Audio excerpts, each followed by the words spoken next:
catalyst for me contacting him and asking about his experience with New Zealand and other countries who presented a démarche back in 2005 because of their concerns about US torture.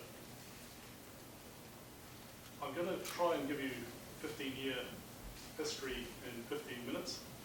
This was originally planned for 30 minutes, so I had the choice of either speaking very quickly or cutting out every second page. So I'm going to skim over a lot of things. Hopefully, some of the questions, some of the issues will be able to be discussed in the Q&A.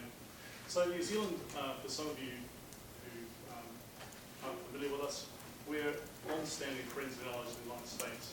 We've got very similar cultural and historical backgrounds, long-standing friends, substantial goodwill towards the United States, certainly prior to September 11th. We fought together in World Wars I, II, Korea, Vietnam, and of course in Afghanistan in the so-called War on Terror. We've also, along with Australia, Canada, Great Britain, and the United States, been a member of the Five Eyes Intelligence Alliance, which I'm sure all of you are familiar with, thanks to one Edward Snowden. And prior to 9/11, we had very, very strong ties diplomatically, but there was a very strained relationship in a military sense because of what some of you may be familiar with, our no nuclear ships policy. We've basically been suspended, effectively been suspended from a security alliance called ANZUS by the United States because we've asked every country that was sending ships to New Zealand whether they contain nuclear weapons or whether they're nuclear propelled. And the United States government had a neither confirm or deny policy. Those ship visits were suspended, and New Zealand was, as I say, effectively isolated. Came under very strong diplomatic pressure.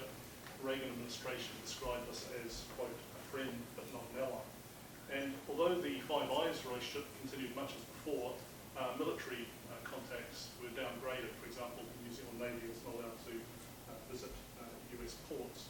So there was quite a bit of resentment within the New Zealand Defence Force at this, because they had very close relationships prior to that.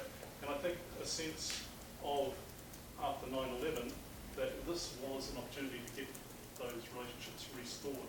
So for New Zealand, 9/11 was a crisis, of course, but also for a lot of people in the military, it was an opportunity. We came under considerable pressure, of course, like every other country, to support the United States. But inside the Defence Force, there was active defence diplomacy, active lobbying where New Zealand Special Forces commanders, for example, came to the United States and attempted to sell to United States commanders what they could do, actively lobby. So, October, November 2001, New Zealand finalised its contribution. We sent Navy to Persian Gulf to help in interdiction. We had a considerable intelligence contribution. And we also sent, and this is the focus of the Special Forces, which in New Zealand known as the Special Air Service, or SAS. Some of you here from the military are familiar with them. If you like a kind of combination of Delta Force and the Navy SEALs, sent those to Afghanistan. They arrived in late December 2001. They were part of Task Force K-Bar, which was based in Kandahar Air Base, southern Afghanistan, part of the Coalition Joint Special Operations Task Force South. The other nations, and this is very important because this is the Allied perspective, and a lot of the nations that were there, Australia, Canada, Denmark, Germany, Norway, had very similar, and have had very similar experiences in their detainee issues to that of New Zealand. Of course, I don't have time to go into all that, but in a way, the New Zealand example was experienced by those countries as well. So, pre-deployment, there was quite a lot of. When I first started covering this, I thought, the rush to go off the war, we were sort of cavalier, we didn't look at the fine print too much. I later was quite interested to know that New Zealand Defence legal teams had studied very carefully not only what they could see about conditions at Guantanamo Bay, they were very concerned about the way that people were being treated there, the short shackling, the concern about the death penalty possibly being imposed. New Zealand has a policy of not extraditing and not be involved in transferring people who would be potentially facing the death penalty. But also very concerned about statements by George W. Bush. I'm sure you're all familiar with them. Things like abrogating or cutting back on law of armed conflict, Geneva Conventions and so on. And you find phrases in the legal analysis like, this is not for the President of the United States to rewrite international law. People were very alive to the issues. What they did in New Zealand was, and we've got to look back with hindsight, hindsight's very easy, but at the time there was huge compassion and concern, and they were alive to the issues. But they said, look, we've got to take a wait-and-see approach because the president might relent and things might calm down. But they were certainly well aware of the detained issues and potential problems around them. So off the SAS go to Afghanistan. If you look at warning signs, obviously some of the Bush administration statements in hindsight, there were fairly clear indicators of how things potentially might play out, the architecture or the framework. But on the ground, things took on a very visceral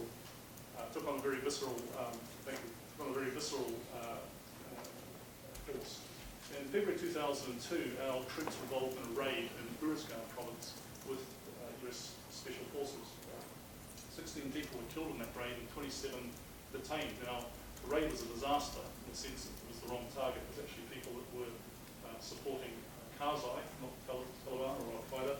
But the disturbing aspect, or the most disturbing aspect, was those 27 detainees were transferred to the Kandahar Detention Centre, which some of you may know as where torture in some ways, or war and terror might be said to have begun, not Guantanamo, not Bagram, but Kandahar, and they were severely mistreated, abused, and I think it's clear to say that what their treatment met the definition of torture. So there was shock about that. When that operation was publicised, the New Zealand government, and this is based on other people's reporting, appears to have leaned very heavily on the Pentagon to keep our role in that operation secret, and it's still secret for New Zealand to this day. Hopefully it will remain secret after this because I'm writing about it at the moment, so don't go around telling other journalists. There were more warning signs in March 2002 because the annual Five Eyes network meeting was held in New Zealand. Every year it rotates. That year it was scheduled for Queenstown, New Zealand. George Tennant, some of you read Ron Susskind's book, The 1% Doctrine. George Tennant told all the people there, gentlemen, quote, "Gentlemen, we are at war. This is unlike challenge any of us, unlike any challenge we've faced. It is a challenge which redefines the way we work, the way we think, the way we act. We must work as one. As for CIA, I can tell you this, there is nothing we won't do, nothing we won't try, and no country we won't deal with to achieve our goals, to stop the enemy. The shackles, my friends, have been taken off." So again, there were indicators. People at that meeting were fairly clear that this was not going to be business as usual. Then in May 2002, there was a major disaster in an operation again in southern Afghanistan. SAS from New Zealand led that raid. US and Canadian Special Forces were also part of it. 55 men were taken prisoners, ranging in age from 12 to 70. The operation again was a complete failure of intelligence. The wrong people were detained. But the point is that the New Zealanders who transferred the prisoners to Kandahar Detention Centre did not take the names of the detainees. They effectively created ghost prisoners who we couldn't follow up, despite the fact that we had legal responsibility for them. It's unclear what the reason for this was. My personal sense is that, based on a lot of research, is that this was not an accident. Those detainees were all seriously mistreated, abused, tortured. One case, a guy was beaten so badly that he was made a quadriplegic. The operation itself alienated an entire tribe. That tribe today is at the heart of the insurgency in Afghanistan. That operation remained secret. Our role in it remained secret for 10 years. So this was a real catalyst for this was basically decision time for our special forces, and also for some of the special forces in Kandahar that we were working with, the Danish, the Norwegians, the Canadians, and the Germans. New Zealand Special Forces called a meeting at which US treatment was discussed, and basically a mixture of moral, legal, and practical concerns were raised. A very fateful decision was made by New Zealand. I've talked to people who were there, two people who were there, and the bottom line was they said we either have to blow the whistle, which was going to be very unpalatable because we were dependent on the Americans for missions, for helicopters, for a whole lot of logistics, or keep quiet, distance ourselves operationally, and essentially hope that the information doesn't leak out. And they took the latter course. The New Zealand's practical solution was basically, let's keep the Americans at arm's length operationally. Let's not contaminate ourselves by going on missions with them. So they changed the nature of their roles so they were doing more long-range reconnaissance and so on. Of course, the war in Iraq. By this time, there were a lot more revelations coming out about enhanced interrogation, torture, mistreatment, black sites, and so on. Not everything that we know today, but there was stuff coming out, and our government was very well aware of concerns about that, but particularly concerned about the illegality of the war. So our government under Helen Clark, some of you may know as the UNDP chief, although they came under strong pressure in sport war, she said, this is quite an interesting comment, which goes not only to the war legality, but also to our attitude towards detention. She said, this is a century which is going to see China emerge as the largest economy, and usually with economic power comes military power. In the world we're constructing, we want to know that the system will work. Whoever is the biggest and most powerful, it would be very easy for New Zealand to make excuses and think of justifications for what its friends are doing, but we have to be mindful that we are creating precedents of others also to exit from multilateral decision making. I don't want those decisions set regardless of who is seen as the biggest kid on the block. And much the same can be said about our sort of attitude towards torture, although it was far more secret. Interestingly, because of our concerns, I think about the way US forces were treating detainees, when we went to Iraq after the war in response to a UN request for support, we sent engineers, not combat troops, and we based them with the British, not with the Americans. Then, of course, over February 2004, and denial obviously was not an option. We continued to have troops, combat troops in Afghanistan, but we had this sort of fiction that they weren't taking prisoners. And then, of course, the Human Rights Watch reports started coming out in great detail. One of them said, put simply, the United States is operating its detention centres in Afghanistan in a climate of almost total impunity. This and Abu Ghraib, all these reports, really focused the New Zealand government's mind quite strongly. They started worrying about prisoners that we hadn't taken and handed over to the Americans. And they wrote to the US and said, can you tell us what has happened to those people? The Americans wrote back and said, sure, can you please give us their names that we hadn't taken. So there was consternation about this. At the same time, great concern about the increased disclosures regarding mistreatment. Then in 2005, as Alberto has written in his joint article, the New Zealand, Australian, Canadian and British JAG officers approached him and basically said, listen, and Alberto can tell you this much better than me, basically, if you don't knock torture and mistreatment on the head, we're going to scale back up cooperation more and more. So then, December 2005, what we saw was, I think, that policy, or that threat being made good on, and that NATO countries in Afghanistan started transferring people not to the Americans, but to the Afghan National Director of Security. New Zealand wasn't prepared to do that. We pulled our troops out at the end of Special Forces out at the end of 2005. And for many years, this was ostensibly because they'd done a lot of time there, they needed to recruit and so on. But then in 2011, the former Defence Minister said in an interview, we pulled them out in 2005 because they could have been compromised by those they were working with. I think it's for a politician, it's about as clear as you can get that they were worried that the complicity would have been too great. Very quickly, we had a sigh of relief in 2008. We had a new centre-right government, but a sigh of relief because of the election of Barack Obama. I think that has mitigated some of the concern, but of course there was still a legacy of what had happened, what we've been involved in. So just very quickly to give an assessment of the consequences for New Zealand of our involvement with not just prisoners, but also our effective, what we knew through our intelligence as well as the military side. I think it's probably too early for a definitive assessment, but certainly on one way of looking at it is the politicians are delighted with the fact that our relationship with the United States is now greatly enhanced. There's been Wellington and Washington declarations. We're now basically back as allies, and that relationship has been built around that readmission to ally states. It's basically been built around our support for the war on terror. The nuclear ships around is basically all but forgotten, and there are a lot of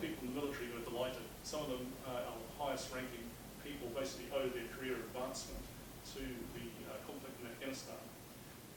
For many New Zealanders, our contribution is sort of little short of heroic, and despite overwhelming evidence, a lot of people are basically, about complicity and torture, a lot of people are basically indifferent.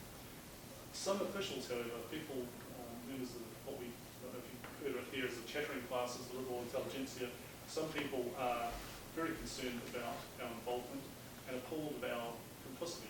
And that's pretty much now well established that not only did the government and the military know about it, but they lied about it. And effectively, we're now in this very awkward position when America, for example, asked for support, which they did last year, about the anti-ISIS coalition, that we're doing as little as we can to keep the Americans happy. No combat troops, just a training mission. There's also parallel to your Senate Select Committee on Intelligence inquiry. We've got our own one going on. I've given evidence to that. I can't say too much about it, except that it is very clear that our intelligence agencies knew, in a very deep way about torture that was going on and did not report it. There's also possible legal action against the government by people who were involved in transferring that were subsequently tortured. But mostly there's concern at a high level that we've lost our standing in the international community with some international bodies like the Red Cross, and that standing may be further damaged by future disclosures. I think the consequences for America are very well outlined in Alberto's joint article with Avery and Douglas. But I think the key point to finish on is that when a country like New Zealand contributes to a coalition with America, we're a minnow militarily, we're a minnow. And so when you see our flag flying there along with all the other flags like Denmark and all and so on, what that flag really represents is moral authority, not military might. America can do without us militarily, but they could use that moral authority. I think that's been greatly damaged by our involvement in the so-called war on terror. And I think the main advantage for America in having us is that we have that, we've lost that, and so that, as a consequence, also weakens America as well as us. Finally, I would say that as an outsider, I don't want to come into someone's living room and tell them how to rearrange the furniture, but I think having seen the cost to countries like New Zealand, let alone the United States, of the torture and mistreatment and abuse of detainees in the war on terror, it's really disturbing to note the pronouncements by a certain presidential candidate about not only that he may reintroduce torture, but that he may do much worse. And at the risk of stating the obvious, obviously, such an approach would be a disaster for the United States, but particularly for people like New Zealand, I think it would lead to very, very damaging consequences in a world which we want to be governed by multilateral decision-making, values-based foreign policy and the rule of law. As Helen Clark said when she was commenting on our decision not to go to Iraq in 2003, who wants to go back to the jungle? Thank you very much.